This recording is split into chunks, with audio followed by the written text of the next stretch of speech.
Hello, welcome to my channel. I'm All Things Wrestling, and today I'm going to be giving my comments, opinions, and the results of WWE SmackDown Live, 1st of November 2016. We kick off the show with James Ellsworth making his way down to the ring looking very worried and sad. Ellsworth said he wants to thank Shane McMahon and Daniel Bryan for letting him come out here to say goodbye. He says after what he did last week, he's barely been able to eat or sleep and won't be able to move on in his life until he tells Dean Ambrose that he's truly sorry. He asked Dean to come out here so he can make it right. Dean comes out and walks down to the ring. Dean says that Ellsworth is a special little boy and he's had a lot of time to think about ripping Ellsworth's head off with his bare hands, but when he looks at him with those big ET eyes, he can't stay mad at him. He says that James doesn't need to give an apology as he made the call to let James at ringside, so it's his fault. James says he has 2 victories over AJ Styles and he repaid Dean by taking away his chance at the WWE World title. He says that he came to SmackDown to fight and he got caught up. He said that any man with 2 fists can make a mistake. Dean says, okay, but warned him to never let it happen ever again.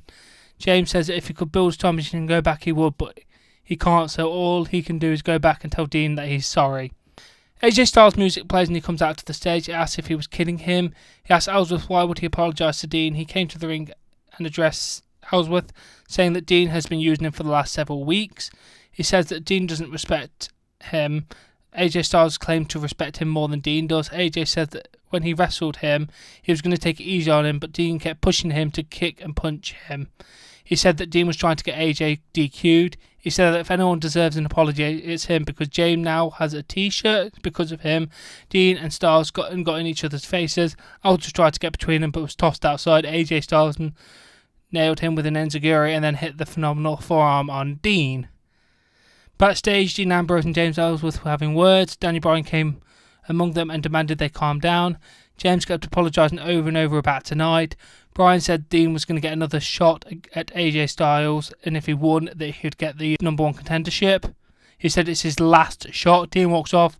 James told Daniel that he felt bad and didn't know what to do. Bryan told him that he was free to hang out back and watch Talking Smack or anything else he wants, but under no circumstances was he to go back to ringside tonight. James said that he understood. Then we had our first match of the evening, a no DQ match between Randy Orton and Kane. This match lasted about 2 minutes. So did every other match apart from 2. The lights went out. Bray Wyatt appeared with Luke Harper. Kane fought them off momentarily, and then he was attempting to go to a chokeslam with Luke Harper. Randy nailed the RKO out of nowhere to score the pin. Orton and Harper faced off after the match. Kane rose to his feet and then was nailed with a discus clothesline by Luke. Bray nailed Sister Abigail on Kane as Orton watched on and continued to stare back at Harper. Orton went to the ropes and posed as Wyatt stood over Kane, and then he went follow the buzzard while Orton was doing his arm thing. We haven't at this point been told that they're together, because Orton never officially actually did anything with the Wyatts. Then we had our second match, Becky Lynch and Nikki Bella versus Carmella and Alexa Bliss. This match was 5 minutes, mostly contained commercials. It was terrible night for wrestling. Bliss was able to maneuver and get a DDT over somebody. I don't really know. I missed half of it. It was really bad. And then someone came in, tried to interview Carmella and Alexa Bliss, and she was dismissed. Bliss asked Carmella who she's looking to face at Survivor Series. Carmella ripped on Bayley for being a fangirl, then Charlotte was an overhyped daddy's girl. Carmella said that the Raw women can't hang with the SmackDown Line women, and warned Nikki Bella to step aside and let her captain the team at the pay-per-view.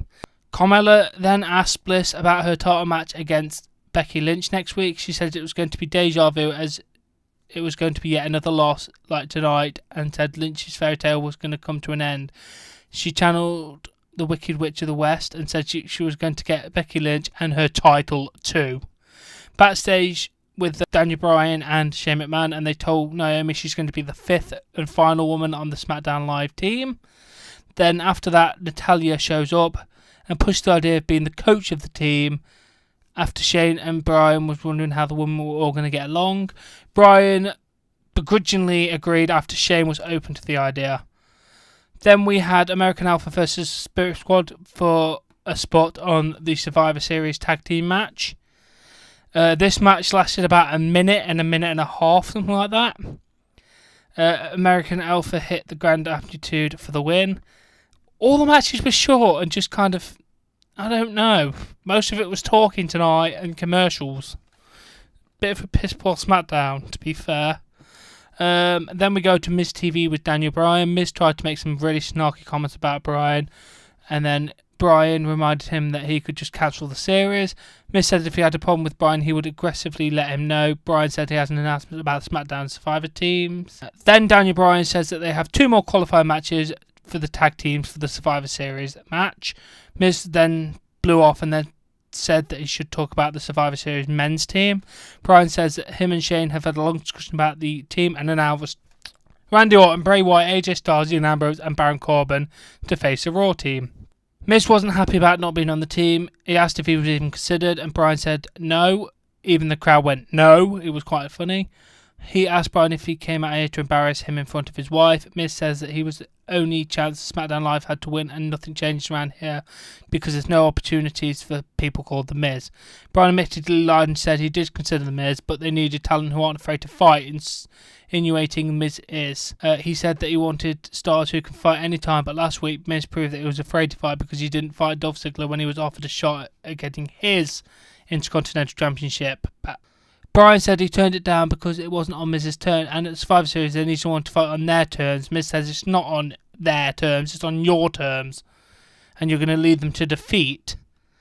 Miz said that he wasn't scared to fight, Bryan was. He put Maurice in the middle of him and said that Bryan was afraid to fight. He said Bryan wasn't good at his job, he wasn't good at anything anymore. He told Bryan to go back to moping in John Cena's house on Total Ballers.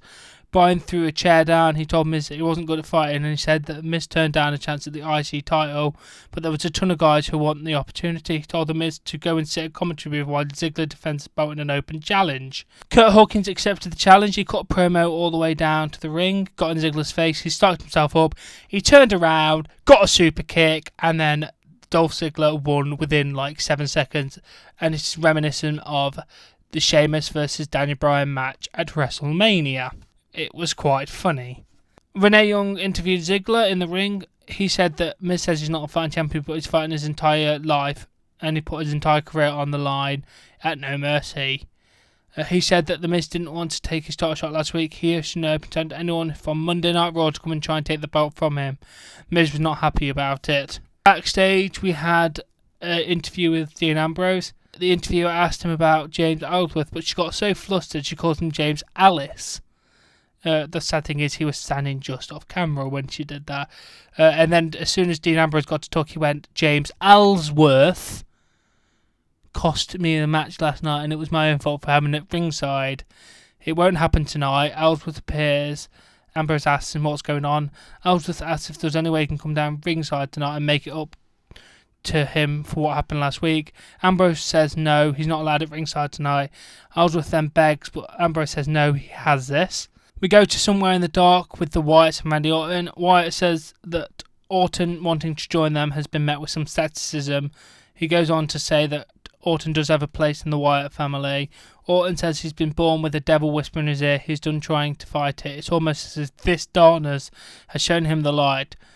Orton says that Bray is a god, and then Orton's eyes light up, and then Bray chuckles. Then we have another match tonight. The Headbangers versus the Usos for another qualifying match. This match was like 2 minutes again. Mosh got his head smashed into the ropes and roll up with a hook on the tights for the win. What is the point of these 2-minute matches? Seriously. Then we have an interview with AJ Styles backstage, and he says, very annoyed, why can't I just make it to the ring without somebody asking me a dumb question?